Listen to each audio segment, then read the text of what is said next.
أعوذ بالله من الشيطان الرجيم. بسم الله الرحمن الرحيم.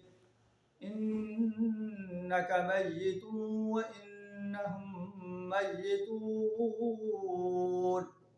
ثم إنكم يوم القيامة عند ربكم تختصمون. صدق الله العظيم.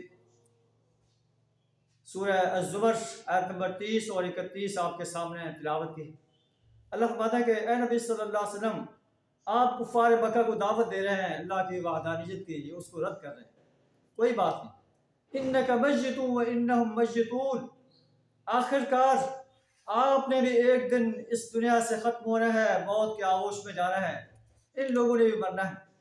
پھر قیامت کے روز جو ہے تم اپنا مقدمہ اللہ کے حضور پیش کرو گے، اور پھر اللہ اس کا فیصلہ کرے گا کہ کون سچا تھا اور کون جھوٹا تھا. فمن اظلم ممن کذب علی اللہ، اس شخص سے زیادہ بڑا ظالم اور کون ہو سکتا ہے جس نے اللہ پر جھوٹ باندھا اور جب سچائی اس کے سامنے آئی تو اس کو جھٹلا دیا. الیس فی جہنم مثوی للکافرین، کیا کافروں کے لیے جہنم جو ہے ٹھکانہ نہیں؟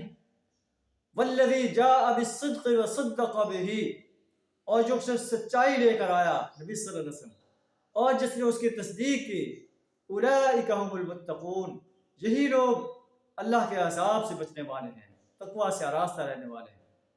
لہم ما یشاءون عند ربہم، انہیں ان کے رب کے ہاں ہر وہ چیز ملے گی جو وہ چاہیں گے.